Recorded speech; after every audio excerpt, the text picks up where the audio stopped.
you don't have to be anything, do anything, make anything of yourself necessarily, right? Like it's because no matter whatever happens with whatever you do, you're in contentment about what you're doing. And from that flows all of your talents. Like the greatest of your talents have like the most clear path to manifest themselves. This is Way of the Artist with Brandon Colby Cook and Evan Schulte, Exploring the challenges of the creative call so that you can claim your own path and make your life a work of art.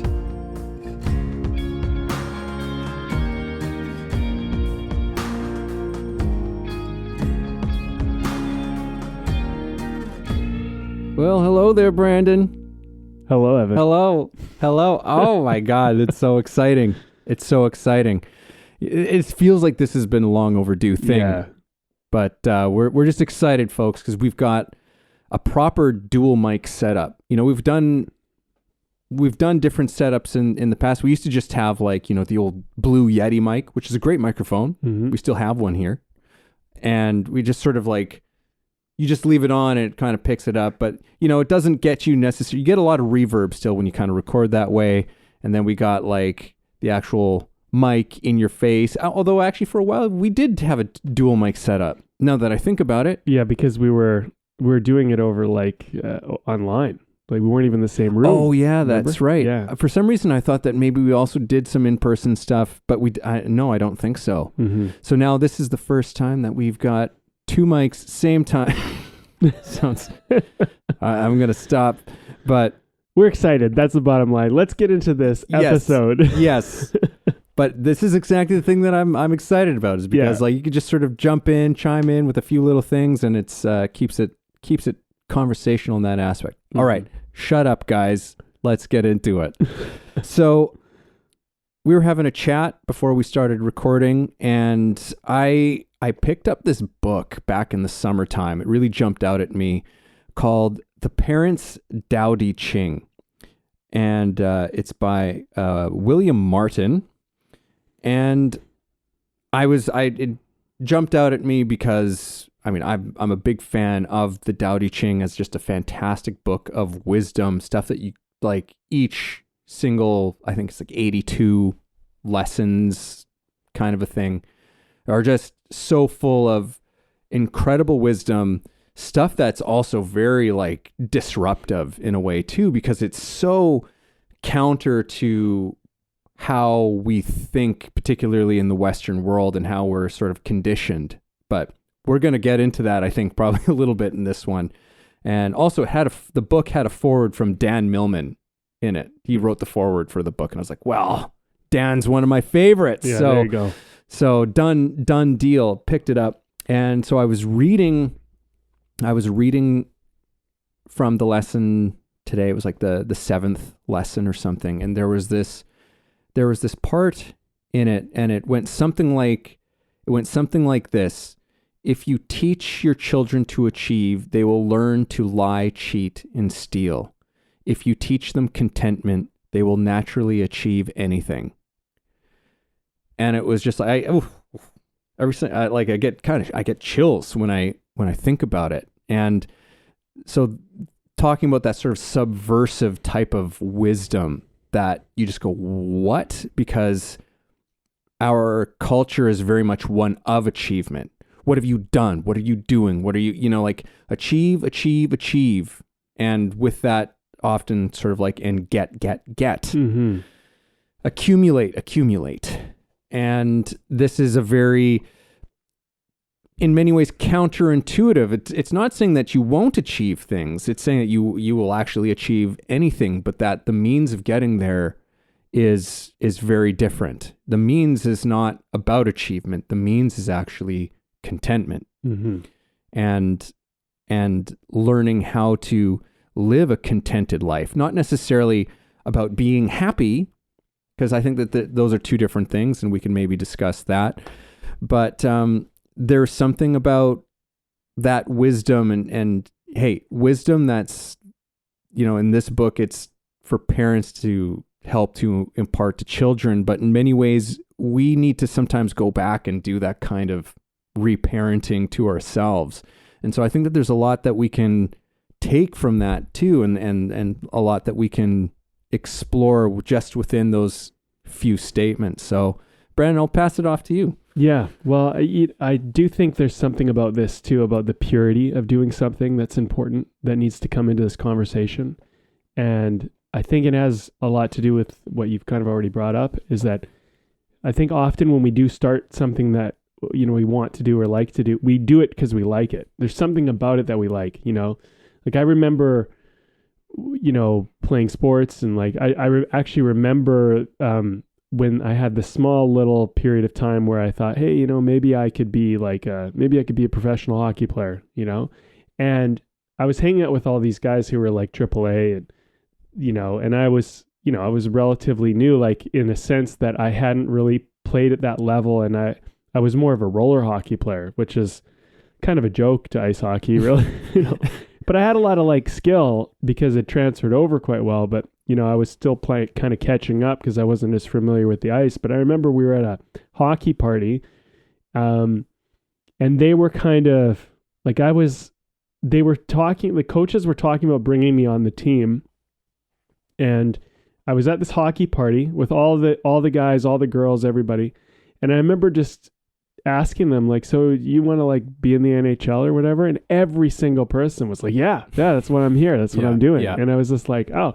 And so to be a part of that kind of group, you just naturally kind of go, well, I guess that's kind of what we're working for. So you just kind of take that on, and it kind of becomes, okay, well, everything's training to be in the NHL, right? That's the whole idea. Whether you're close to it or far from it, everybody's kind of participating, and that's the achievement. That's the game we're playing. And if you start playing in AAA hockey and you get serious with it, if you get serious in hockey, you start to realize how serious it actually is, and how in depth the training gets, and how much money parents will put into it, and just how much money goes into training, especially if you have the potential to move up, and just off the ice training, and the even the tools, like the things they have to help your skating, and the coaching that'll come in and everything, right? It's quite amazing. But it starts to move away from, I'm playing hockey for fun, to now I'm playing to like, maybe this is my career. And I only bring that up as an example because I think that works for just about anything. I think you could use acting as an example. I think you could use, any other sport, but I think like painting, music, whatever. But there's a point where it goes from, I really like doing this, I find a lot of fulfillment out of it, a lot of joy. And then it becomes about, well, maybe I can get something or get somewhere doing it. Mm-hmm. And so I think there's this element of purity that every artist or athlete or anybody who takes something very seriously at a certain point, you can start to lose touch with that. And at some point you have to find your way back to it. And the best artists and the best athletes seem to kind of still be tethered to it somehow. They don't lose it. There's a certain amount of like love for it, because the practice and the training is horrible if you don't love doing it. You have to find kind of this deep sense of purpose. And it does have to be a lot more than just achievement, because there's going to be times where you have a bad game, or you get injured, or, something's just not working, or something's unfair. And so, I think, I do think this is an interesting conversation. I also want to kind of get into one other thing about how right now in the world, particularly in art and particularly in movies, how a lot of people who are kind of involved in the mainstream seem to have lost touch with the actual point of what we're doing, which is like, when it comes to movies, is like, hey, at the end of the day, this is about telling a great story with great characters. That's moving, that's emotional, that's going to emotionally impactful, put it that way. Something that's going to shift my perspective. Like, there's a reason why I'm listening or watching or like taking the story in. I'm not I'm not just doing it as a distraction. And as much as people do watch things as a distraction, that's not the roots of where storytelling comes from. It wasn't just a distraction. It was about, I'm going to teach you a life lesson. I'm going to share wisdom. I'm going to share experience. I'm going to bond with you about something in my life, and you bond with me, and we'll connect, and we'll see how we're similar through this story. Mm-hmm. So I feel like there's a certain amount of like things have been propagated, and there's an agenda, and there's all sorts of things that have snuck in. And all of this is just robbing the purity, which I think is an important element of this conversation. Yeah, there's, it's interesting because there does seem to be a period of time like you're talking about, like for when there's this thing that you find that you're like, wow, I really enjoy this. This is a lot of fun. Can I just do this all the time? Mm-hmm. It's sort of where it starts from, where you're just like, I love doing this thing so much. I just want to do this all the time. Mm-hmm. Is there a way I can do that? Oh, really? You can get paid to do this? Fantastic. And so there's this, it comes from this, like you said, an absolutely 100% pure place. And then there's like this sort of desert that you have to go into as you start learning about it. And as you start to get into like the business of things and how a lot of that stuff works, because there's this whole other thing at work. And as we've talked about before on this podcast, like it's something that can end up becoming the focus. And it ends up robbing the joy out of the thing, or you actually forget about what the whole thing was in the first place, which was, well, it was just joyful, right? Like that's why you did it. And it's weird that that's something that we think that that's not enough for some reason, right? And you were mentioning something to me before, and I saw this many times as well. Like I would come across actors and it's like, oh yeah, so why do you want to be an actor? Right? And a lot of times people would say it's like, oh, well, I really want to get to a place where I can have a voice and I can speak about all of these different things. And it was like, yeah, okay, but there's something that's a little bit scary about that to me as well, because it's like, yeah, but I don't know what you want to have a voice for. Mm-hmm. Right? Like there's like, maybe it's good, but maybe it's not so good. I have no idea. And also there's just seems something to me about, it's like, well, there's so many ways to have a voice out there. If you want to get out there and share your thoughts and your views or fight for some kind of a thing, like, I don't know, maybe be a writer, be a journalist, I don't know. Like there seems to be a lot of other ways in which you can do that, because becoming an actor, I mean, like kind of like how Ricky Gervais tore that room apart the last time he was the host of the Golden Globes, which was just like, look, nobody wants to hear about your political views or whatever it is. It's like, just come up here, say thank you, take your award, and get off the stage, right? Like there's a certain degree to which people don't want to be pandered to and whatever by actors. It's like, it's fine that you have your opinions on things, and it's even fine to share them, but like there can be something that becomes really obnoxious and preachy, when you have people in a position like that trying to tell ordinary people what to do and how they should live and how they should be. It's like there's something that is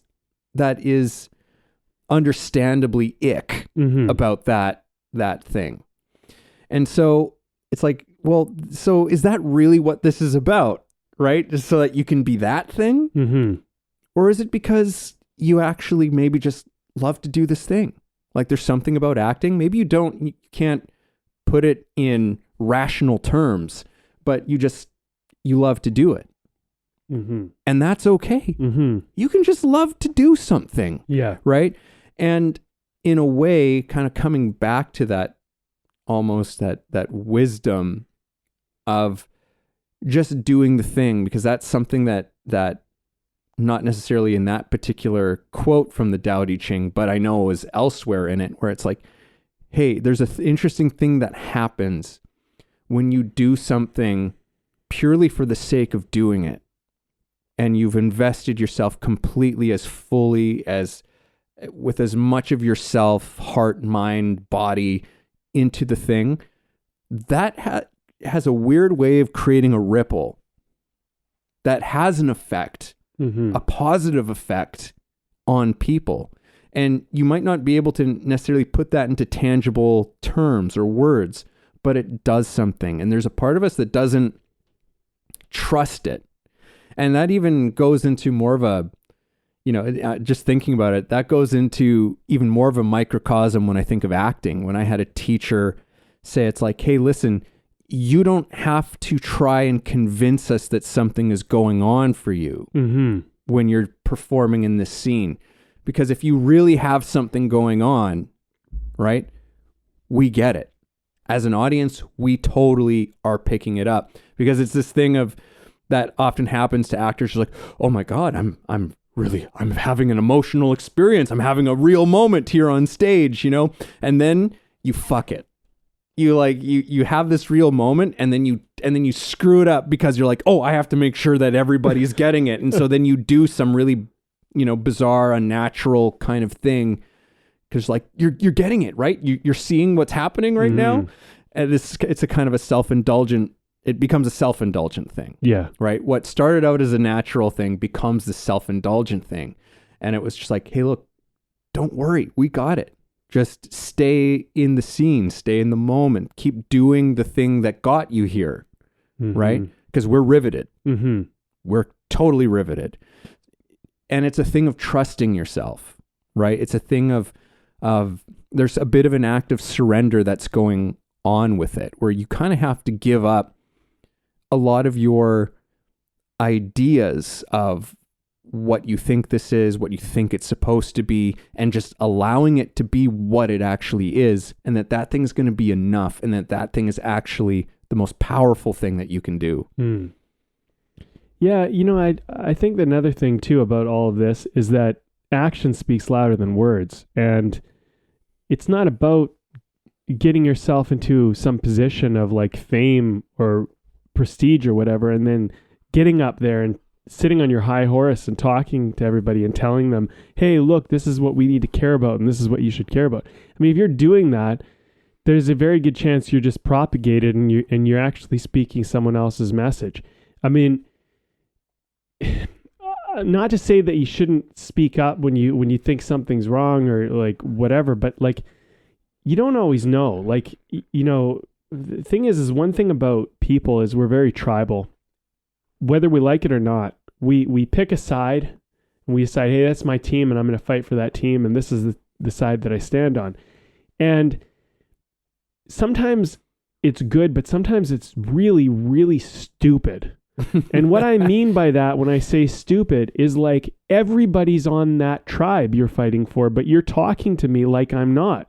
And I remember I heard this female comedian, and she was talking about, this was years ago. This is like 15, 20 years ago. I feel like the bit that she did, I think it was called Bronze Digger or something like that. It's kind of funny, like play on Gold Digger.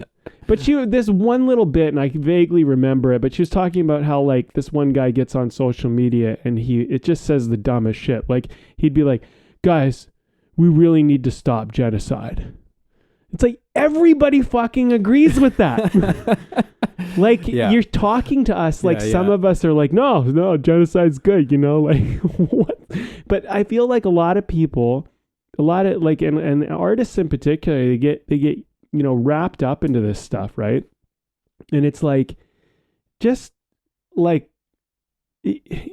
there's, you want, like we all kind of believe in the same things. Like we don't, like most of us don't want to see like the littler person get picked on or bullied, right? Most of us don't want that. We don't want to see people starving. We don't want to see animals get hurt. We don't want to see people in, destitute, destruction. We don't want that. It's a general thing. It's humanity. And so then when someone doesn't necessarily agree with the same fight you're fighting, it's not that they don't agree with that, but there's other demands that are in life, right? Like if, and it's like, It's hypocritical, because if you really did care that much about it, you would give up everything you earned to try to fight it. You would give up everything, and you would sacrifice everything you make to basically fight that fight, but you don't, right? And so there's this hypocrisy to it all. And it's just a joke, right? So that's why it's like, shut up and act. Shut up and just play the sport. Like fuck off. You know what I mean? Like, leave us alone. Like, you're not, and also it comes off as very arrogant, because like you're talking down to everybody, like, oh, all of you are dumb and you don't get it, but look, I'm success, so listen to me because I figured it out, and look at the money and the prestige and the award I'm holding in my hand. And that might not be the thing that's behind it. No. You know, like there could be still a very good intention that's there, you know, like where it's like, hey, most likely there is. Yeah, there's a part of us that all wants to have we want there to be something bigger that we're about in our lives, right? But can be, like you said, there can be ways in which it's done and ways in which it's communicated, and it's just the optics are real bad on the whole situation. Yeah. Sorry to jump in, but no. I mean, you had a good point. I think that's the most important part of this to understand, is that when people are doing this stuff, they mean well. They're coming from what they think is a good place. But I think one thing too is that, I don't know, I hope that society kind of matures and we grow out of this a little bit, but we live in our own little world, right? And we have this perspective. And when people don't see the world the way we see it, we don't understand that. Initially, that's kind of how it works, right? You're like, well, why would they, like, it's so obvious to me that you would do it this way. Why would anybody think to do it the other way? And then what happens is we have weird justifications for why we assume that people do something different than us. We'll go, oh, well, it's because they're a narcissist or they're a bad person or they're whatever. And we project this stuff onto them. And this is where that tribalism starts to activate again, where it goes, well, they're different than me and they're not doing what I do, so they're not in my tribe. You know, and so if they're not in my tribe, then they're against, and the us versus them comes out and all this. And I think that, you know, we're dumb in the sense that all humanity is dumb because we're kind of hardwired in a certain way to pick a team, to pick a side and then fight. And it's one of the great qualities of us as human beings, but it's something that can be used against us. And when I think about like propaganda, like people who spout propaganda unknowingly, usually innocently, they do it because they've been, a part of their tribal element has been activated, where it's like, my team says this is what we care about and this is what we need to fight for. And I'm fighting for the team, I'm fighting for this. And anybody who doesn't, they're wrong, they're dumb, they're bad, they're this, they're that. And, you know, I would just ask people, like, if you ever caught yourself in that, like, just stop and take a breath and, like, you know, maybe you're not against everybody like you think you are. You know what I mean? Mm-hmm. And at the end of the day, like, I would say, stop worrying about who sees it the same way, and focus on doing something really well, and do it well and be good at it and be great at it, and focus on contributing through that, and understand that there's probably like 99.9% of things in the world you're not going to know, you're not going to understand, you're not going to have access to. But if you love this one thing, maybe it's acting, maybe it's hockey, maybe it's basketball, whatever it is, just do that really well, and you can build from that. But don't turn it into like, don't exploit it and use it like, oh, I'm going to use my position now to talk down to everybody. Because like that's what people don't like. Yeah. Like we don't like awarding somebody some award for something they did and then having them turn around and talk down at us and tell us how life is. Yeah. It's like, what? That's not what I'm here for. I just thought you did a really good job in that movie, or I thought you played a really great game or a really great season. Like we're not like, don't turn around now and make this about something else. Mm-hmm. You know what I mean?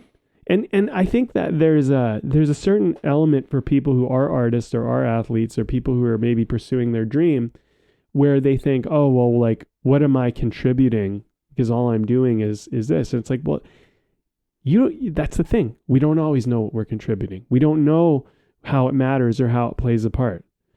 But look, if people want it and you're doing it and you're getting rewarded for it and you can keep doing it, there must be something there. You don't have to necessarily understand it. For example, like there's like people who they just follow the stats of like hockey players and hockey teams and they're just obsessed. That's all they do. Yeah. And it gives them purpose and it's what they talk about all the time. It's all they care about. That gives that person some purpose in their life. That gives them something to get up and care about and think about. And all these athletes and whatever, or artists, they might just be thinking, oh, well, I'm just doing my life. I'm just doing my thing. You might be the reason why someone gets up in the morning. Your film, your funny little comedy film that you're in or you make and direct or write might be the reason why people just feel like they have something to keep going. You don't know what you're doing. That's the thing. And you don't need to make it about some big political thing or some message or some movement.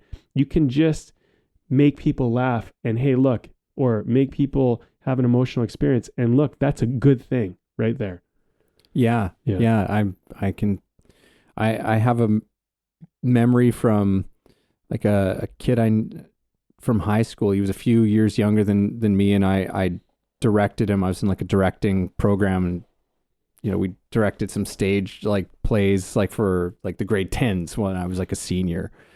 And I still remember one of them coming after I had graduated, and I think it was just like the year that after I had graduated or something, and I came in to see, a play that was going on. And one of the kids that was there like came up to me, and he was a bit of an awkward kid, not super popular or anything. And I could tell that I knew he socially sort of struggled, but he came up to me and said, he said, the play that you did that I had done in my senior year, he came and he saw it and he said like, that made me just want to keep acting. And like I've kept doing it. And I was it totally floored me at the time. Like it was, and obviously it's still such a vivid memory I have in my head. I remember exactly where I was and where I was standing and the look on his face, right? Because it was like, I was just doing, we were doing Guys and Dolls, and I was just having a great time doing Guys and Dolls. And, like it was because I just wanted to act, right? Yeah. I was just in my pure joy of doing the thing that I wanted to do more than anything. Right. And that was something, whether I have no idea whether Keith continued acting or not, but it gave him something. Mm-hmm. It gave him something to put himself into, and that was not the intention whatsoever. And I often find that too, where it's like, this was something that I had a sort of realization about, I don't know how many years ago it was. It's like 3 different houses ago that I lived in, maybe more. And I had this realization. I was like, oh, this is funny. Every time I have a conversation with somebody where I'm trying to say something wise or with advice, it just seems to fall totally flat. Mm. And then that same person will come up to me later and say, it's like, oh, you said this thing to me, which was not the thing that I thought was the advice. It was something totally different that I didn't even think of, but it was just something that came out of us having a conversation and me just really listening and responding to what they were saying. It's like, yeah, you said this thing, and that really, that I really thought about that. And I was like, what? That? Shit. Like, that wasn't even the thing I was trying to, that I thought was the good shit. And it's like, that was like, Evan, give your fucking ego a shake. Mm. Like just relax, back off. You don't need to try and do this thing. Just listen. Mm-hmm. Just listen and respond genuinely and with as much empathy as you can, because there's probably going to be something way more wise and intelligent that's going to come out from that than any sort of me trying to have some sort of a preconceived notion of I'm going to say this thing to you and I think it might change your life. It's like, oh God. Yeah. Like it's, but it's a weird thing that, I mean, I think a lot of us do it, but I'll maybe again slow that one down and say like it's something that I've done, and I catch myself still in the urge at times. I can see myself just like, ooh, say this thing, like say this thing to this person right now, and it's just. I think though the key point that you're bringing up is you might be saying it in that moment to like. You can correct me if I'm wrong, but in that moment you might be like, this will look very good upon me to say this wise thing, or, like this will reflect well upon me. Mm-hmm. If it comes from that place, like that's where it's like, that's the thing that's kind of bullshit. One thing I do think is like advice is very useful when it's like, when you see someone suffering and you can kind of like help them either solve it, relinquish their suffering.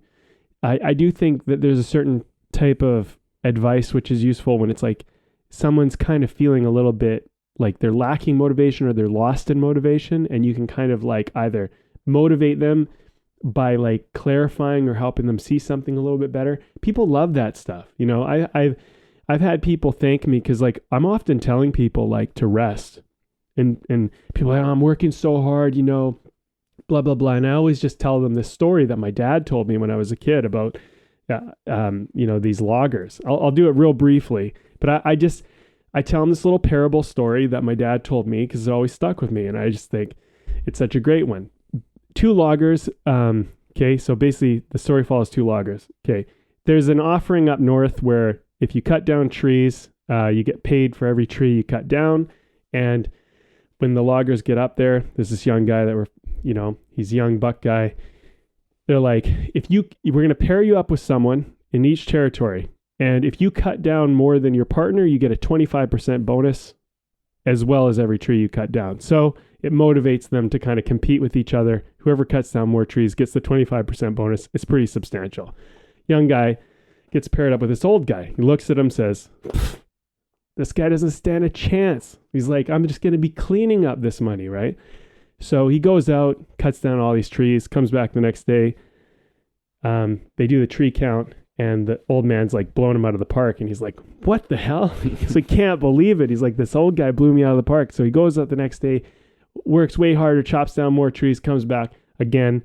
Old guy blew him out of the park. He's like, oh man, okay. Goes out the next day. He just, from morning until night, till the end of his shift, just chopping, working his butt off. So exhausted, brutally exhausted when he gets back. He's like, I definitely won. Comes back, sure enough, older guy beat him again. He's humbled, walks over to the older guy, says, look, I gotta admit, I was arrogant. I came in, I didn't know. What are you doing to cut down more trees? It just doesn't make sense to me. He's like, and the old man looks at him and he just doesn't care that much about making the money anyway. So he's like, well, what I do is I get out there and I cut down trees for an hour, and then I sit down for an hour and I sharpen my saw. And then I get back up and I cut down trees for an hour, and then I sit down for an hour and I sharpen my saw. And I tell people that story all the time because basically it's a parable saying like, work smarter, not harder. Understand that rest is an important part of sharpening the saw. You wear the saw. And people will thank me, right? They'll thank me for that. And yeah, it's a wise little story to say, I suppose. But the thing is it relinquishes suffering. It gives permission. It does a lot of things. It's a gift, right? And so I think the thing is that when we're sharing our wisdoms, or are we trying to do it to suit ourselves, or are we trying to do it to actually help the other person? And I would argue that a lot of people are not doing it to help the other person. They're doing it to satisfy their own ego. Mm-hmm. Yeah, it's like the whole thing's like, genocide's bad, everybody. Yeah.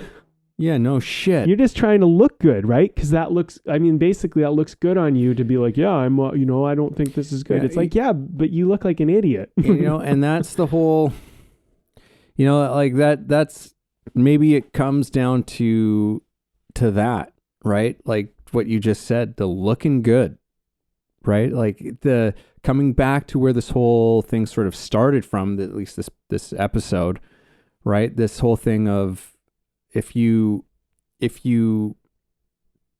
learn to try to achieve, or if you're taught to achieve, then you'll learn to lie, cheat, and steal. Mm-hmm. There's a way in which that's a lie, mm-hmm. right? There's this appearance of I need to give, and I see so much of this shit on social media, where it's, and maybe it's partially me just getting older and maybe a little bit crustier, but I'm just like, sometimes like, who the fuck is this, 20-something-year-old talking to me like they're some sort of spiritually enlightened, whatever, because they went and did ayahuasca once. Mm-hmm. It's just like, please spare me. Mm-hmm. Right. But there's not to say that it's impossible for someone to have something, but there can be this whole thing that we've created for this type of performative wisdom giving and whatever that's just a little bit, I don't know, it's like you said, it's about this whole thing of just like, what's going to make me look good, and that whole desire that so many of us are operating on and with. For many of us, I would say it's actually the primary thing that is driving us. Mm-hmm. How can I look good? How can I look good? How can I look good? Right? And that whole attitude is absolutely crippling mm-hmm. for us in terms of coming back to that quote, to the contentment, right? To living a life of contentment. If you're always living trying to look good in everything that you're doing, right? Even if it's something that you love doing, and it becomes a thing of like, I need to look good. I need to go and I need to sing this, I need to perform this, and I need to look good in everyone's eyes, right? That, when that becomes the primary focus, then the thing that you're doing suffers. Mm-hmm. And it's always the case. As soon as you get too caught up in that, it's not that doesn't come into play, right? And there's a whole history of incredible artists who were never really recognized until they were long gone, right? Like they didn't necessarily look good to people until perhaps after they were gone. But the whole thing is that the great art only came about because the focus was so dedicated to the thing that they did great things, right? And it was the doing of it that was the source of the contentment, right? Not the image being created in other people's eyes, mm-hmm. right? I mean, how many wisdom traditions from every corner of the world have warned us about that whole thing, right? If you live your life just trying to look good and have status and whatever in people's eyes, there's a huge cost to that. Mm-hmm. And it actually is your contentment, because that's always what you're pursuing. It's always what you're in fear of. You never know if you can trust the people that are around you, that they actually really care about you, really actually truly enjoy your work or whatever it is, because you've reached just a status. It's like, are they in love with the status or not? There's a great story I heard about Steve Martin, who, I'll claim ignorance to this. I've never really seen a lot of Steve Martin's stand-up. But when he was a stand-up in like the 70s, I've heard so many people say that he was incredible. Like he was like one of the absolute like goats at the time. And still apparently his stuff is great. I've been meaning to go and try and find some of his shit and check it out. But he stopped doing stand-up for a time because he was just like, I don't know if people actually like my jokes or if they just like Steve Martin. Like he would just go and he would just crush it every single time, bringing arenas and theaters, like just blowing the roof off the place. And it got to a point where it's like, I actually don't know if my shit's good or not anymore, because there's something has happened with this level of fame that he was at, this level of status that he had achieved. It's like, I don't know anymore. And it's an incredible thing of like, to me, that thinking about it now, like what incredible integrity as an artist to step back, to step away from that whole situation so that you could, and shift or pivot or something so that you could let all of that sort of settle and go and do something that was maybe that felt a little bit more right within himself. Like that takes, like, especially at that level. I mean, Chappelle did the same thing when he walked away from the show too. There's a lot of other stories and narratives around it that I have no idea which ones of all of them are true or not, but keeping with sort of the topic, right? There's a serious problem. There's so many problems to your well-being in life when achievement and success becomes the focal point, even if it's doing something that you love. And in fact, that's almost even more tragic, is if something that you love doing becomes sort of tainted and destroyed because of what it becomes about for you. Yeah, there's oh man. Well, okay, I want to go back to this one thing. You talked about kind of the younger person, like talking wise, and I want to point out that it's like young people can teach, young people can share some great wisdoms, and they can be ahead of their time. Yeah. Yes. I think that's important, and I'm not saying that you're not coming from that place. I speak to like our younger audience there. Like, I just think it's important that that you don't get too high on yourself about all that. Like, just ask yourself where you're coming from. I guess I'm kind of going into advice here a little bit, but like, just if you're a young person, don't think that, hey, you might have some really great stuff to bring to the table, and you might be able to teach some people and share some great wisdoms. But I think the important thing you have to keep yourself in check with is that, am I doing this because I think they'll accept me, like me, it'll look good on me, they'll think I'm smart, they'll think I'm wise? That's all bullshit. If you're doing it for any of those, it's all bullshit stuff. But if you're doing it because you're literally going, I can help this person, I can relinquish their suffering, I can make this easier for them, I can help them have clarity, they're foggy and unclear, and I can help them see. If you're doing it for those reasons, you have a ton of wealth, and I'd say everybody has a ton of wealth to offer.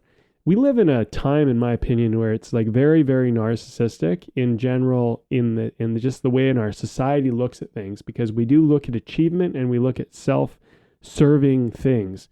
I remember after I graduated, there was they started doing this test in like high schools, and they asked people what they wanted to be, and the findings were quite astounding, because there was a very large percentage of students that were saying, I want to be famous. That's what they wanted to do for a living. Yeah. I want to be famous. Yeah. And I mean, manifest destiny. I mean, look, we got social media, and it's like, look, the world's your oyster. You could be famous. You could be the next big influencer, the next big whatever, right? And reality TV was coming out around then. So you could be a nobody, and all of a sudden you could be a somebody. And so there's a certain element of, our culture asked for it, and it got it, and it's being delivered, and now we're experiencing it. And part of the problem is like, I think if you want to be famous, it's like you really got to ask yourself why. But why? Mm-hmm. Okay, like why? And then like let's test that out a little bit. Let's investigate that a little bit further. You want to be super famous and like extremely hated by everybody, but you'll be the most famous? Like, no. I want to be famous, but I want to be loved and liked by everybody. Well, guess what? Even if you are loved and liked by more than you're not, you're going to experience way more hate than you will the love back. And I think what's very interesting about this pursuit is the people who are after it, there's countless stories of how depressed and alone and like horrible they feel and suicidal they feel, because it actually aggravates a deeper issue, which is the thing they were trying to solve with fame, which was like, I feel incomplete. I feel unloved. I feel, like I'm not important. And so, the reason why I bring this up is because when you're talking wise or you're sharing some insight you have, is it coming from this place of, I don't feel good enough. I don't feel important. I don't feel like I matter. So let me say this thing because maybe it'll make me feel like I matter and like I'm important and like I'm accepted. And really, if you think about it, solve that wound. Then you won't need to speak like that because you won't be trying to constantly stuff it with something to feel like, not feel that void, that hole, that emptiness that you're feeling, right? And that's where contentment comes in. That's why I full circle, right? If you're content and you don't feel like you need acceptance or to be liked or to be seen a certain way, all of a sudden you're going to talk more authentically. You're going to do things more genuinely. You're going to be of more value, because when you do offer up your advice and your wisdom, you don't have to do it because you're trying to complete something. You're going to do it because you're going to see someone who is unhealed and you've healed at least that. And you're going to, hey, I know what it was like to be unhealed. Let me give you this little tidbit. Maybe that'll help you. And like, I'm as guilty as the last person. I spent most of my young life wounded, trying to patch wounds, just trying to look good, trying to do all sorts of shit like that. And it's like embarrassing to some degree, but it's human. It's also part of the whole thing. If you're doing it, the other thing too is it doesn't make you a bad person. It doesn't make you, there's nothing wrong with you. Like, you're actually doing what we all do. It's a very human thing. But like, if you want to stop suffering and you want to stop feeling like lack of worth and you want to quit feeling alone and all these other like feelings that you're trying to run away from and cover up by looking good and talking smart and wise, well, heal the wound, Well, I don't know how to do it. Okay, well, first acknowledge you got a wound, because you're not healing shit until you acknowledge that you got the wound in the first place, right? But I think the narcissism, and the reason why I say the world has become quite narcissistic is because we live in a society that constantly wants to mask wounds. Take a pill for it, have a drink for it, play a video game for it, watch this show, distract yourself, like do all this stuff to pretend that you're not hurting. And the reality is like you're hurting. And if you stopped hurting, you probably wouldn't do a lot of the shit that you do. And then all of a sudden, you go, what would I do? What would you do? Wouldn't that be interesting? Why don't we find out? Yeah. Yeah, it's, that it's like the question of, if money were no object, what would you do? And it's like, well, if you were just perfectly happy exactly where you are in your life right now, like if you're perfectly content with life, like just try it on, even if you're not, right? It's like, let's say you were perfectly content with life as it is right now. What would you do now? What different decisions might you make, or how might you change the way that you go about something, right? Because I think that, the art of contentment to a certain degree, of learning how to be content, is a path to freedom to many extents, which is like, geez. That's just something that I think most of us would love to feel more of, is that sense of just the freedom to be and to do and whatever. And for an artist, certainly like freedom represents an ability to just go and create and do the things that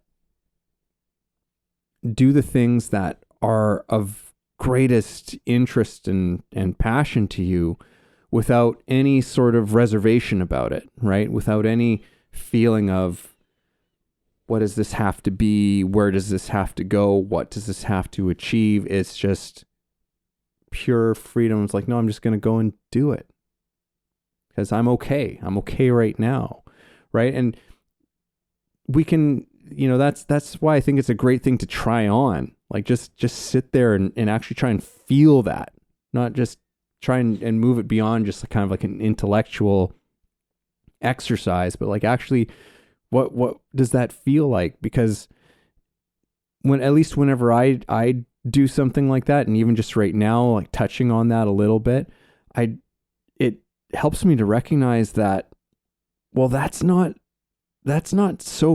far off in the distance. I can actually sort of do that right now. Mm-hmm. I can actually touch that a little bit in the present moment, which is why it's such great advice, why it's such terrific wisdom, like that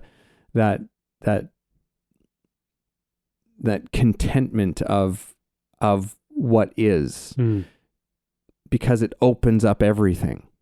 And I think that that's part of what that whole quote was trying to pass along, is that like it creates freedom. Mm-hmm. It creates absolute freedom because you don't have to be anything, do anything, make anything of yourself necessarily, right? Like it's because no matter whatever happens with whatever you do, you're in contentment about what you're doing. And from that flows all of your talents. Mm-hmm. Like the greatest of your talents have like the most clear path to manifest themselves. What speaks to that wisdom too of like instead of thinking once I get this, then I'll be happy. It's like, no, once you're happy, then you'll get it. Like it's more like, and contentment actually is what gives you faith. If you think about it, it makes a lot of sense because when you, like, I think a lot of people think, oh, like here's where I think people get hung up. This is just my observation because I know like I've definitely battled with this a little bit, but it seems to be that people get a little concerned about being content because they think if they're content, they won't want things anymore. Like they'll be desireless, they'll lose desire, and then they'll have no motivation. And then like, I think people want comfort, but they don't really want it. Like, and I think it's very important to kind of navigate this because when we're talking about content, we're not talking about comfort. We're talking about, and you can add something in if you. No. Think. I'm following you with what you're going so far. Okay. Well, I think when we're talking about contentment, we're talking about being okay with the moment, being grateful in the moment, being complete in the moment, and being like, okay, everything's good. But content is also like, I'm accepting where I am. I'm not rejecting it or fighting it or resisting it. And I'm also not worried and in fear about the future. I've also forgiven myself and others and let go, and I'm not hanging on to what's in the past. So there's a timelessness to it. Mm-hmm. And the moment you start bringing in the past, or you bring in the future, or you bring in something like to just poison the moment, you lose contentment, right? You can be content and not be comfortable. And I think what's really important is that there's nothing wrong with a little comfort. Like a little comfort is necessary. A little comfort is necessary for rest and all of that. But comfort is not what we're after. And I don't want this to feel like it's going too far off the rails here, but people don't want comfort. And when we try to give people comfort, they'll actually reject it. And I'll give you an example. Like, you ever hear that saying, like, nice guys finish last? Yep. Well, it's very true. And here's why it's very true. And I'm not talking about being an asshole. That's not what I'm talking about, because the opposite of being a nice guy is not actually being an asshole. The opposite of being a nice guy is being a real guy. Because nice is fake and nice is bullshit. Oh, okay. I see where you're going. Okay. But nice guys are always trying to, well, let's just talk about the female-male relationship. They're always trying to make the female comfortable. They think, oh, if I tell her, if I make her comfortable, if I make her feel good, if I, and they think, hey, I'll win her over. She'll like me. It doesn't actually work that way, because what happens is that is nice. Don't get me wrong. There's a niceness to it, but it gets really fucking boring really quick. Mm-hmm. Because we actually don't want to live in a padded world where everything is just like, we want a little bit of the rough edges. We want a little bit of excitement. We want a little bit of unpredictability. We want a little bit of, controlled chaos, right? And what we actually want is, when chaos is not controlled, we want someone that's like in the pocket with us, going like, let's work through this together. We like that type of shit. But we don't want to be handled with kid gloves. And what ends up, you see this with children and parents too. If you have a parent that's always trying to comfort the kid starts to fucking freak out and try to do things, and gets rebellious and starts to, push the line and walk the edge, because you're making it too safe. You're making it too comfortable. Mm-hmm. And like parents, like they're coming from this place, and nice guys, they're coming from this place where they're actually trying to make you feel good. That's what they're trying to do. They don't realize that it's problematic, because contentment isn't about comfort.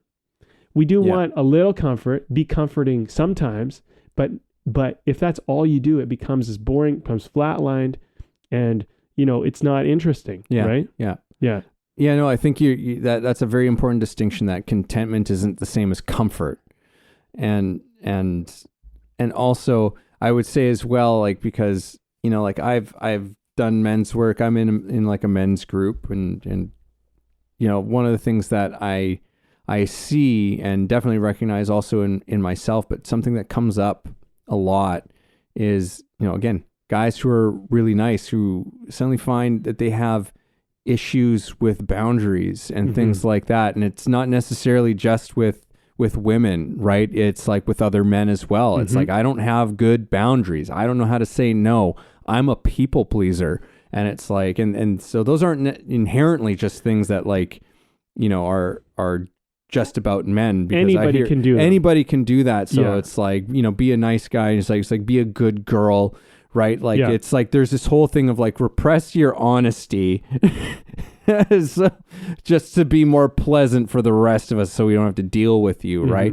But that creates a lot of issues, and typically around boundaries. But you also said another word that was one I think that's really important is you said boredom, right? It's boring, right? There's something about, like if it all becomes about comfort, it becomes very boring. Yeah. Right. Life becomes boring very quickly if everything that you're doing becomes about that thing.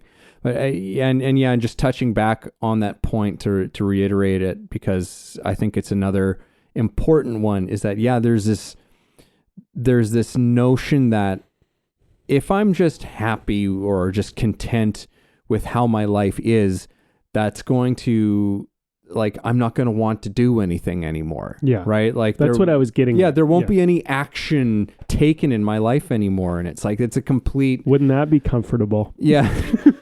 That's a complete, like, it's a complete fallacy. It's a complete nonsense made up by our, I don't know. I'm throwing a guess out there. Probably our egos on some level. It's like, oh no, you can't just be content, right? You can't just be good with yourself. Right? It is by your ego. Yeah. And I'll tell you why.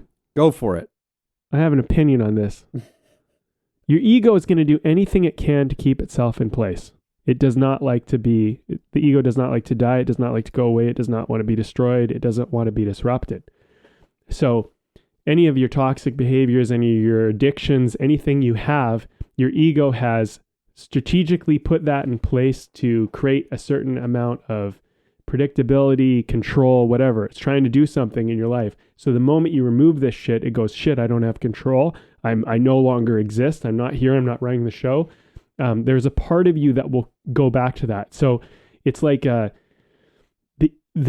break out of a bad habit, it's kind of an ego death. So it is your ego, because your ego is comfortable. And when you get uncomfortable, you often have to confront your ego. And to grow, you have to grow beyond who you've been. You have to let go of it. You have to let go of the thing that you were, which isn't you. It's just what you put in place to and you said that's you. I'll give you a prime example. I had a client show up. This was about 5 years ago, 6 maybe. I remember she showed up and we do these introductions in class, and she goes, she's telling about herself, and she goes, and I'm a planner. And she's like going on, I'm a planner. And I'm like, so you've planned a lot? And she's like, yeah. I'm like, so you like to plan? She's like, yeah, I like to plan. I'm like, okay. So you've been good at planning? And she's like, yeah. I'm like, so now you are a planner? Or you just like to plan and you've been successful? She's like, oh. And she was like, I guess I tend to plan a lot. I'm like, great. That's more ownership. You don't have to be the thing you do. Yeah. You are free of it. You know what I mean? And it was like an epiphany to her. She was like, oh. I'm like, because you could show up tomorrow and for the rest of this month or the next year, and you could say, forget plans. I'm done with them. Yeah. All of a sudden, are you still... But you're the planner. Yeah. Right? When did you cease to be the planner? And, maybe that happens right now in this moment if you decide, and that's freedom, right? Contentment, I think the point is that our ego is that identity. Our ego is like, I'm a planner. But contentment is, if I'm a planner or I'm not a planner, I'm okay either way, which is kind of goes back to your point, which contentment is freedom. Yeah. Because it's like, hey, I did that for a while. It worked for me for a while. But what if planning all of a sudden keeps getting in your way? You keep planning, but you need to be spontaneous. But you can't be spontaneous because you're a planner. Do you see what I'm saying? It is the ego. Yeah. It is the ego. It's always trying to lock us into something and say, you are this, I am that. We are this. It's like, no, we just happen to do this. And you know what? If at some point along this journey, we all of a sudden realize this isn't working, we need to change it. We could change it together. We can change it individually. And if you show up another day and you decide, hey, you know what? The way I've been doing the podcast, I don't like the way I'm talking. I want to change it. It might be different for me. It might be different for the audience, but at the same time, that's your right. That's you have that opportunity to do that. And if you recognized, hey, the way I've been doing it isn't quite working the way I want it, and I had this epiphany, you're not locked in, even though we've done hundreds of episodes together. Who cares? We can change today. Yeah. Yeah. That's kind of my plan. Sorry, I know I got a little off topic. No. It's all good, man. We should probably start we'll wrap it up. Wrapping this guy up anyhow. So, okay. Well, you brought the beer, so why don't you introduce it? I did. So this one, it was so often with craft beer, it's like it's the great art. They just there's like little logos and stuff that get you, and this one got me. So this is from Red Collar Brewing Company, and they're, I believe, in Kamloops. I think I saw Kamloops. Yep, British Columbia. And this is called a Dog Aquatic Pale Ale. It's got a little scuba dog. Yeah, a little scuba dog on it. Just kind of like, it looks like that. But it's like that movie. Yeah, the movie. I'm trying to think Life of Aquatic. The Life Aquatic, yeah. But I'm trying to remember the director. He's famous. Like, he's kind of a big... Paul Thomas Anderson? No, it's not Paul Thomas. Wes Anderson. Wes Anderson, yeah. Wes Anderson. And I've been enjoying this one. Like, for a pale ale, like, it's kind of got... I can't quite put my finger on it, but it's got a nice thing to it. I've enjoyed this one immensely. It's been nice. I've liked it. I'm still undecided on it. I'm not saying I don't like it. It's been good. It's it has a bit of I don't know. I mean, I suppose it's got a bit of a unique flavor in the sense that I didn't expect what I was getting. You know what I mean? It's got a bit of a wheat ale, Hefeweizen kind of thing. Like I'm getting like some of those kinds of notes and qualities to it, which you don't necessarily always expect from a pale ale. Mm-hmm. But I like it. Very kind of, wheaty, like a wheaty wheat ale kind of flavors to it. Yeah, I can see that. Yeah. Well, this has been a good talk about a bunch of things here. Yeah. I'm trying to like think where to bring this back to. I would say that, I don't know, maybe I'm going to give it to you to wrap up first, and then I'll gather my thoughts here. Well, yeah, I mean, kind of coming back to the beginning of it, and I don't know if we got into everything that we necessarily thought that we were going to get into, but that's just the nature of how podcasts work. Yeah, it's true. But because one thing that I don't think we talked about directly, although indirectly I think we did to a large degree, but conditioning, and the sort of a lot of the things that we've been talking about are very subversive to the way that we are conditioned to look at things and how we think we're supposed to be going about life and what our aims are supposed to be and this and that. And I think that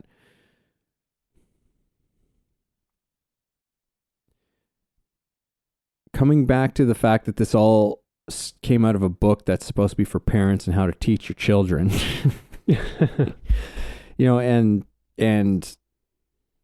things that this is definitely something I want to teach, my son, however I can, because there's just such an immense weight and trap that comes with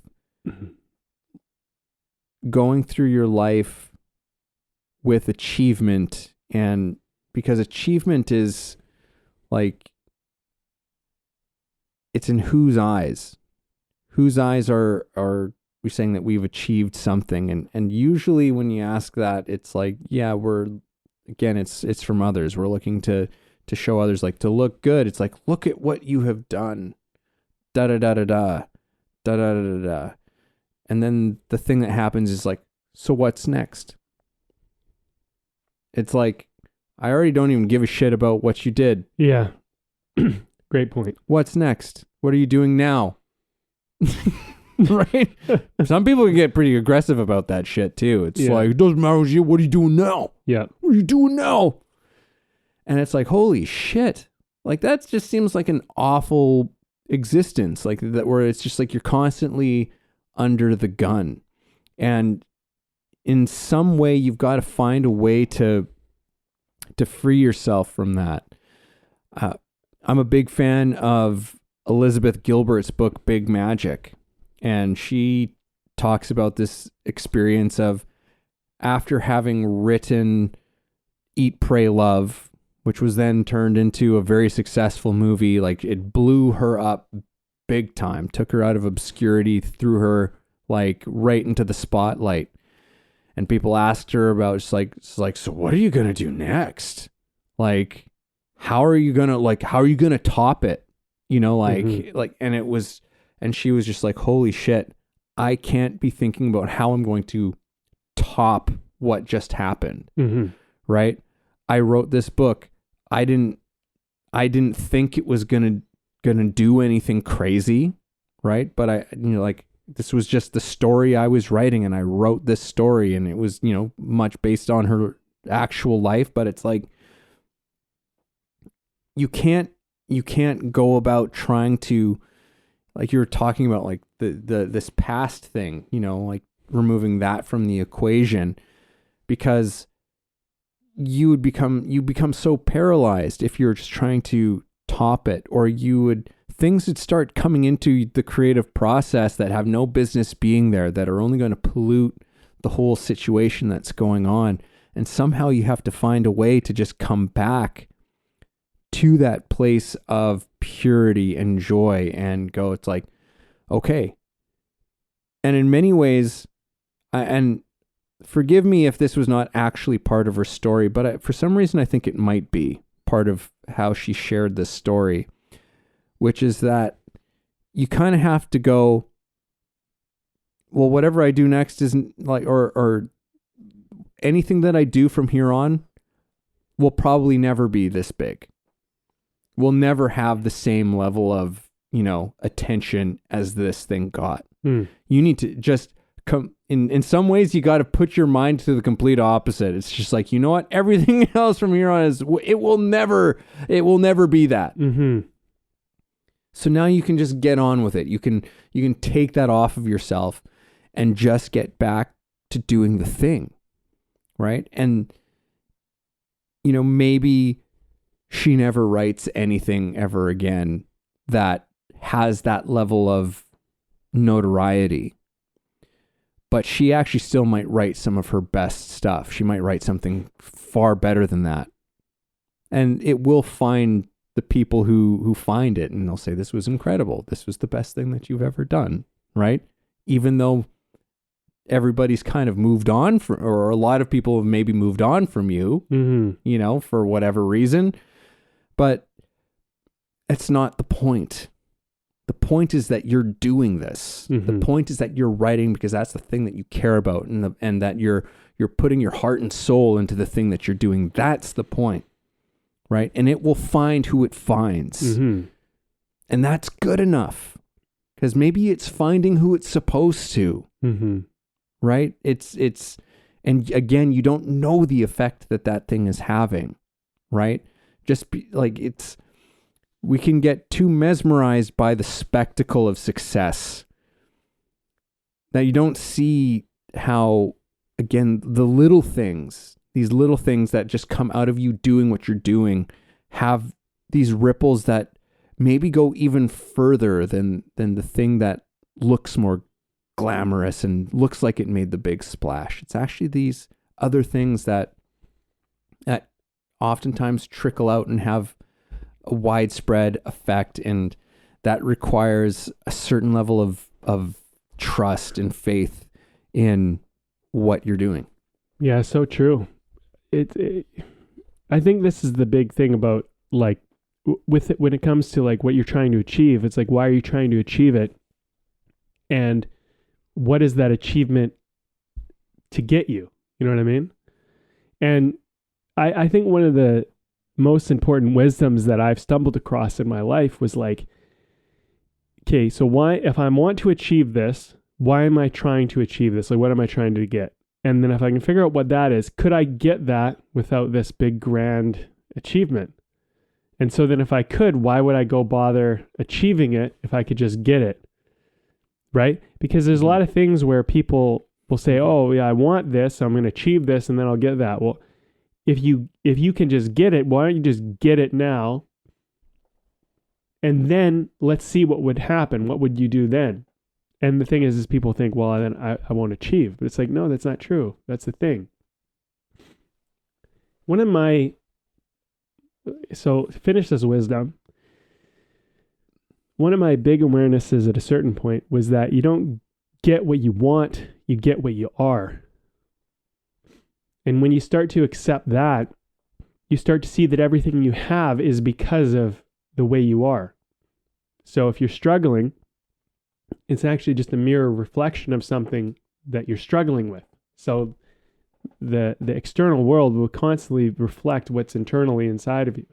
And so, sure, there's things like, you know, someone could call me out and say, hey, well, don't you want this? Well, why don't you have it? Well, I mean, the reality is I have what I have because I am what I am. I mean, I am where I am, and this is my journey. There's nothing wrong with that. If you think there's something wrong with that, well, that's your issue because I don't. And, you know, someone could say, well, you're not pushing yourself hard enough. It's like, well, says who? Like, who gets to decide what matters? Like, who gets to decide what a good life, what a worthwhile, what a worthy life is? I think there's many people who you won't know their names, but they will have done more for the world, more for others, and lived a more rich life than many people that you will know their name and they are very famous. There's the thing is we've equated fame and fortune and success and notoriety as like somehow that's the life, like that's the win. And it's like, that isn't necessarily the win. I think everybody can look at that and go, well, wouldn't that look great? Wouldn't that be great? You know, it's a little bit of the Wizard of Oz thing. It's like, well, why don't you pull the curtain back and look what's really going on behind the scenes? Like, you don't really know.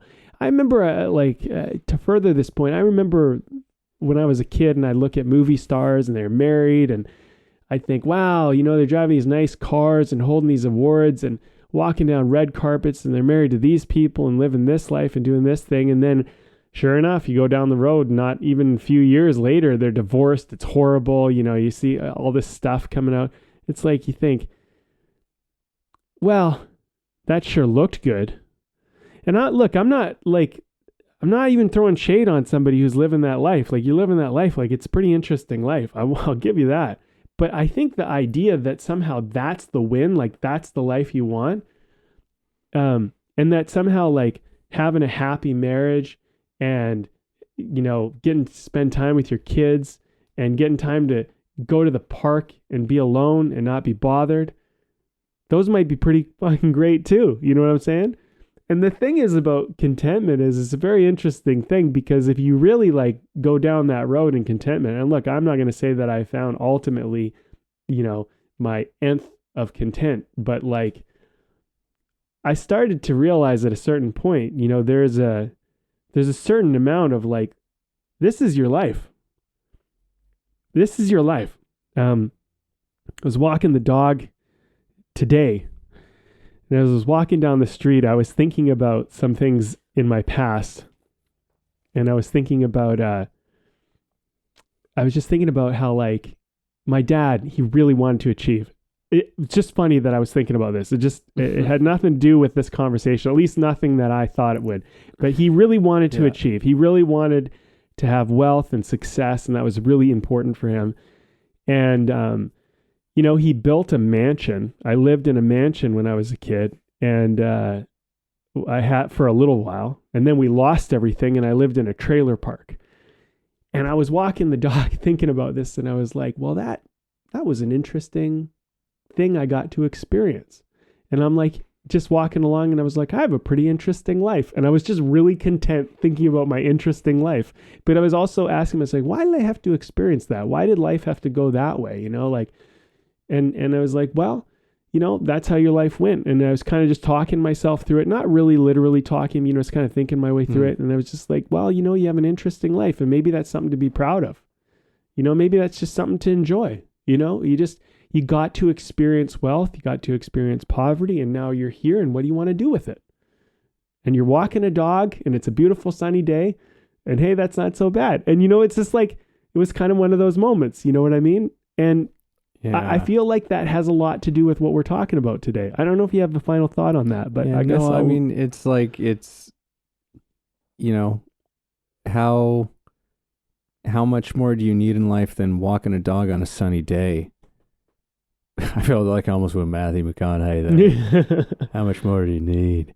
No, and I was also just thinking, you brought up this Wizard of Oz reference, and I was just like, oh yeah, that's right. And the other part of that story is like, you know, they pulled back the curtain, but then they all went to go and see the wizard because they all needed the thing that he pointed out. And it's like, oh, you always had the thing. You always had the courage. You always had the brains. Look at what you did. It was always there. It was always there the whole time.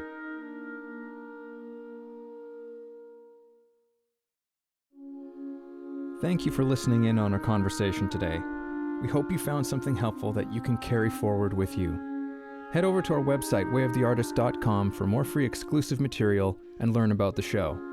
If you haven't already, please support us by subscribing to the show, sharing it with people you know, and keeping compassionate, creative conversation going.